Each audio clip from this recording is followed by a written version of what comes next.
لیکن وہ موقع نہیں دیکھتے، ہتھوڑا مار کی طرح بات ڈال دیتے ہیں کہ ہم نے تو بات کہہ دی، اپنا کام کر دیا، لیکن اس سے مخاطب کو فائدہ نہیں پہنچتا، بلکہ بعض مرتبہ ضد اور عناد پیدا ہو جاتا ہے۔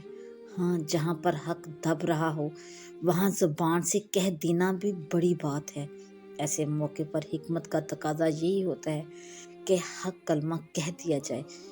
اسی کو فرمایا افضل الجہاد من قال کلمات حق کی عند سلطان جاب۔ سب سے زیادہ فضیلت والا جہاد اس شخص کا جہاد ہے جس نے ظالم بادشاہ کے سامنے حق بات کہہ دی۔ حکمت کی باتوں میں سے یہ بھی ہے کہ بات کہنے میں اس کا لحاظ رکھا جائے کہ سننے والے ملول اور تنگ دل نہ ہو۔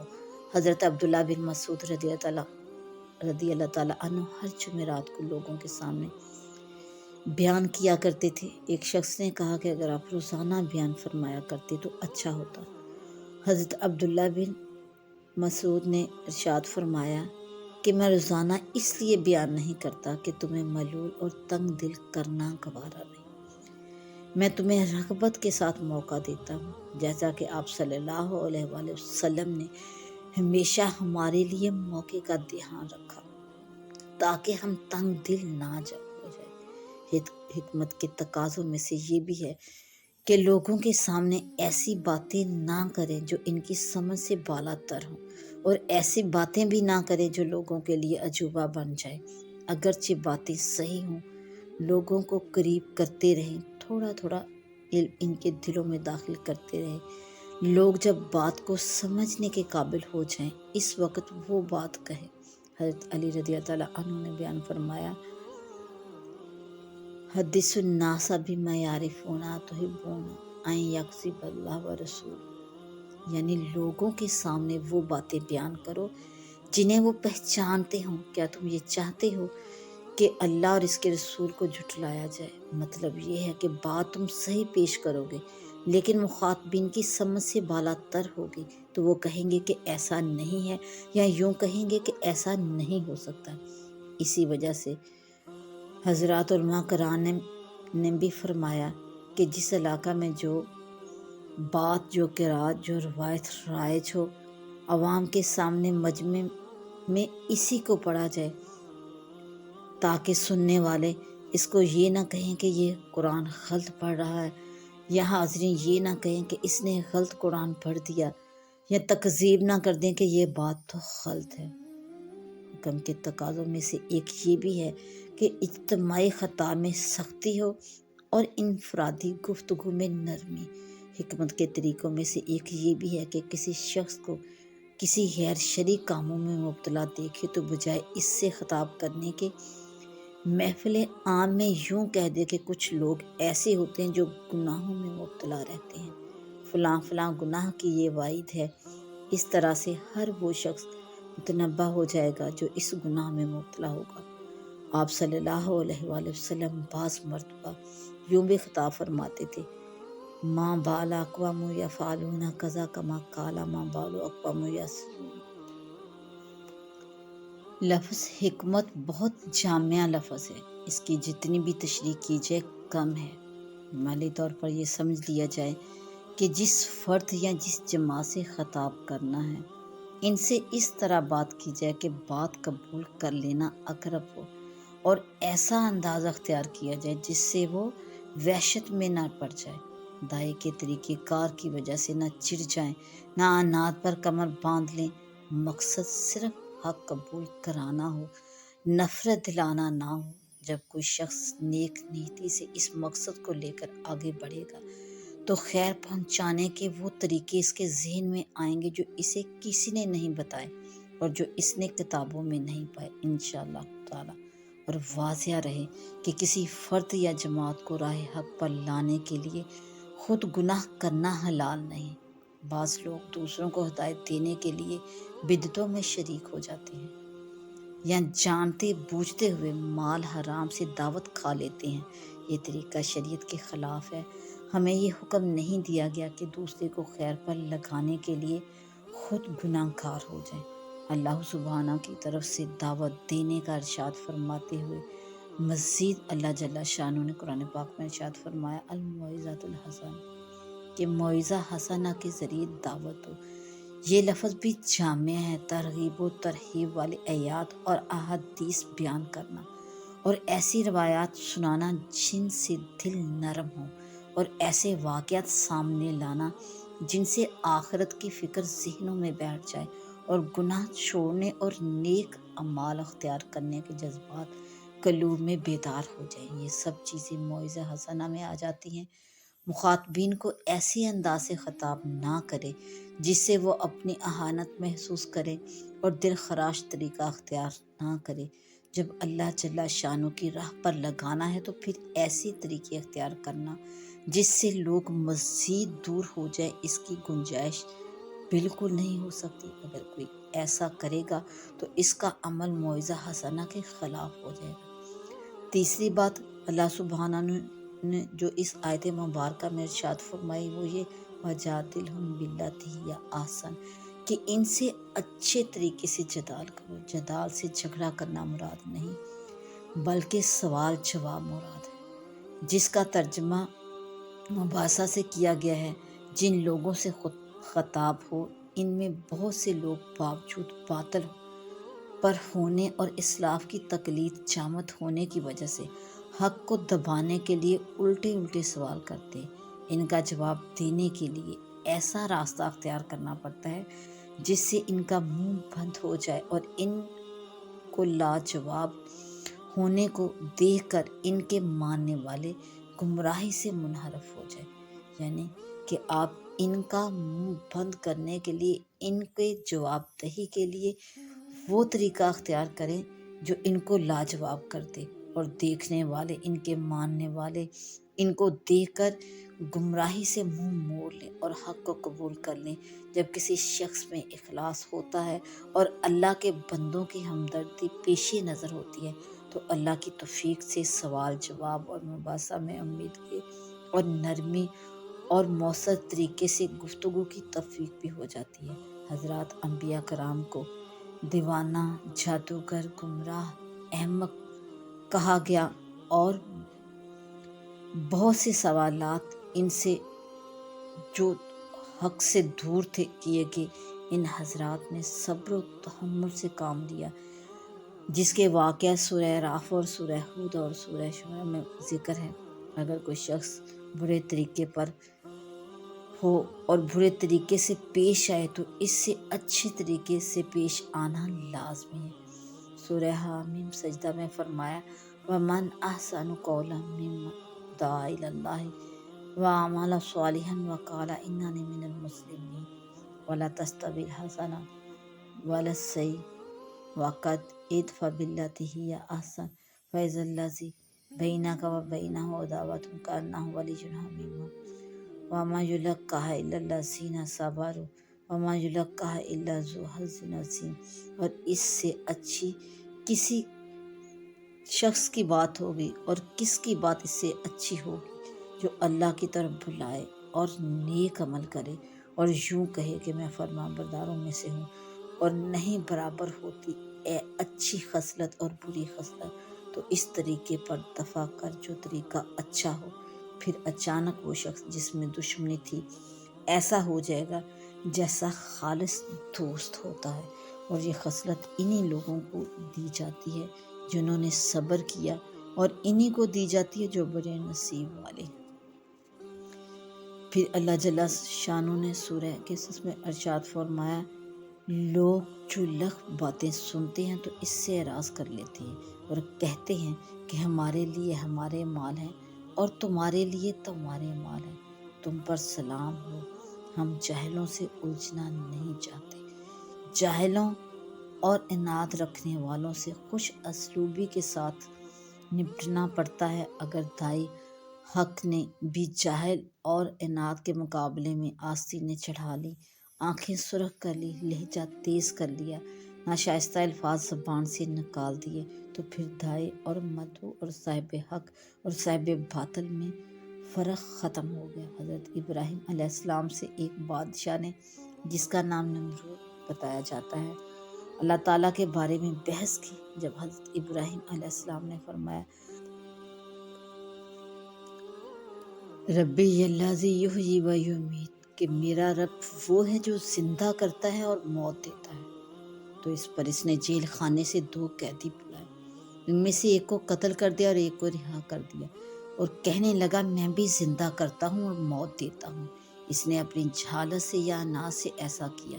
حضرت ابراہیم نے زندہ کرنے اور موت دینے کے بارے میں بحث کرنے کے بجائے بات کا انداز بدل دیا اور فرمایا کہ میرا رب وہ ہے جو سورج کو پورب سے لے کر آتا ہے، تو اسے مغرب سے لے آ۔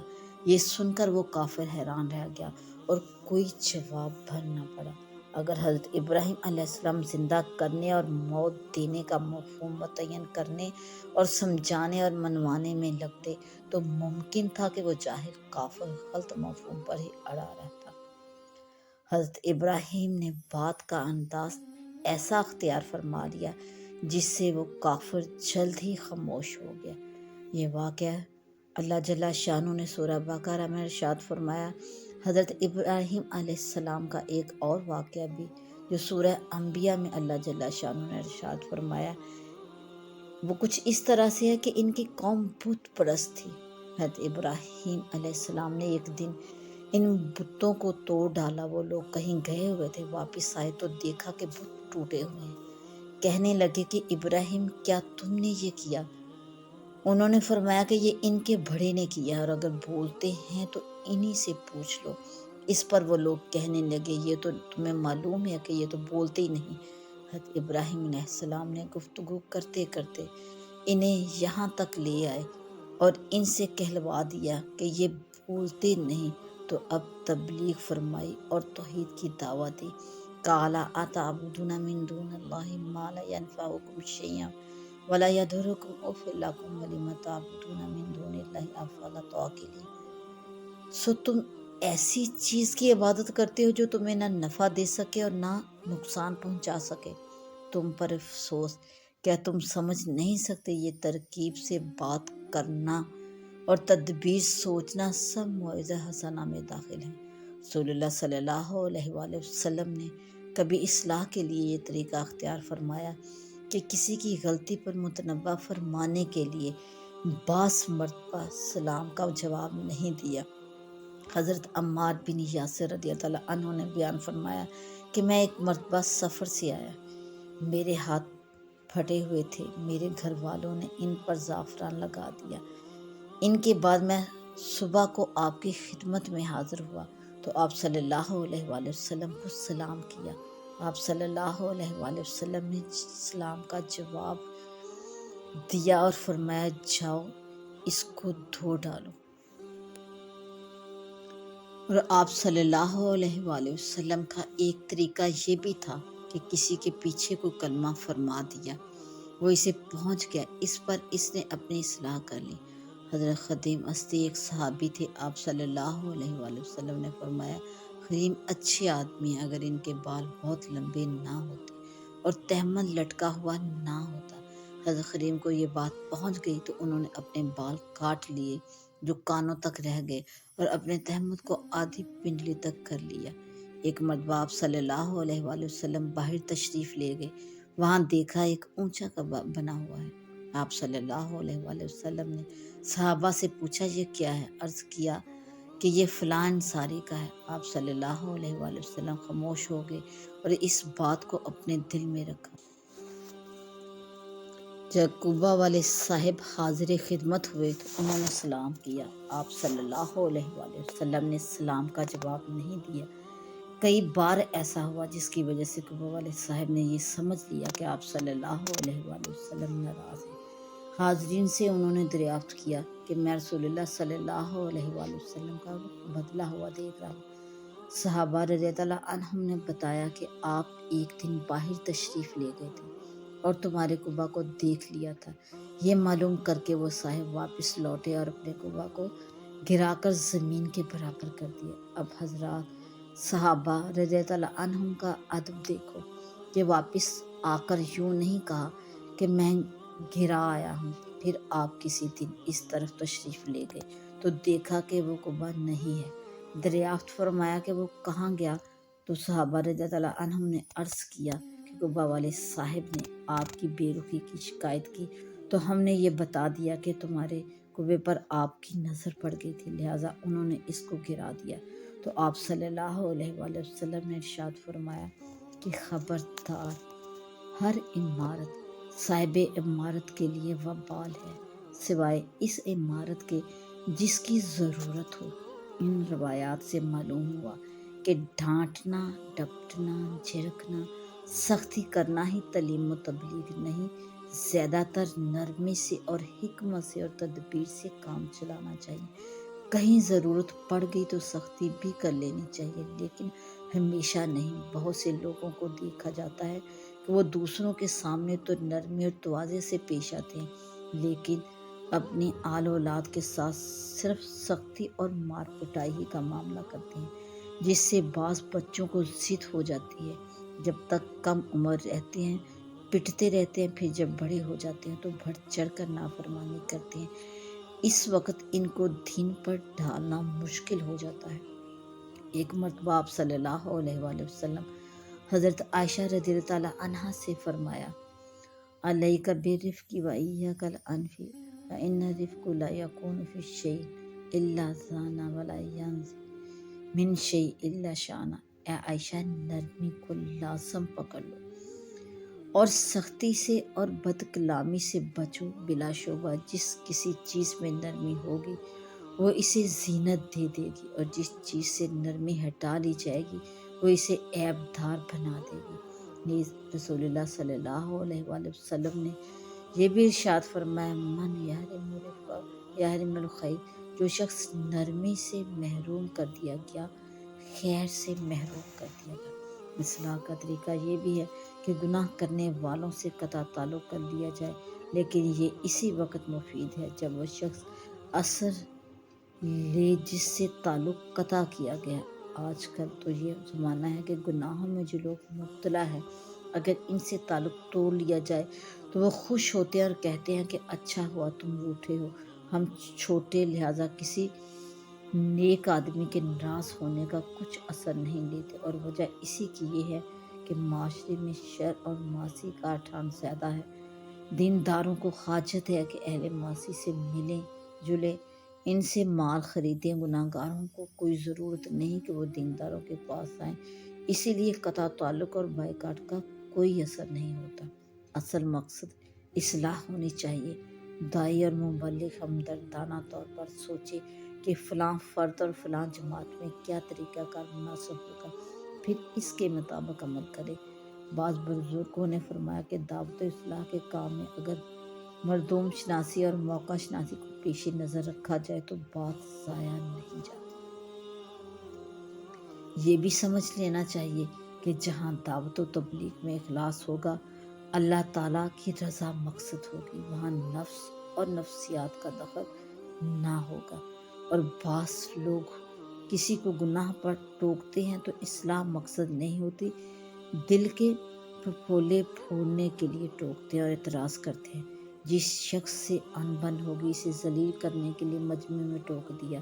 مقصد اصلاح نہیں ہوتی بلکہ بدلہ لینا اور ذلیل کرنا مقصد ہوتا ہے۔ جب بات کرنے والے ہی کی نیت اصلاح کی نہیں تو مخاطب پر کیا اثر ہوگا؟ بہرحال مبلغ اور داعی کو خیر خواہ ہونا لازم ہے۔ آخر میں اللہ جل شانہ اس آیت کے ارشاد فرمایا، ان ربک هو اعلم بمن ضل عن سبیلہ وهو اعلم بالمہتدین، کہ بے شک آپ کا رب ان لوگوں کو خوب جانتا ہے جو اس کی راہ سے بھٹک گئے، اور وہ ہدایت والوں کو بھی خوب زیادہ جاننے والا ہے۔ آپ اپنی محنت کرتے رہیں، ہدایت قبول کرنے والوں اور گمراہی پر جمنے والوں کو اللہ تعالیٰ خوب جانتا ہے اور وہ اپنے علم کے مطابق جزا اور سزا دے گا۔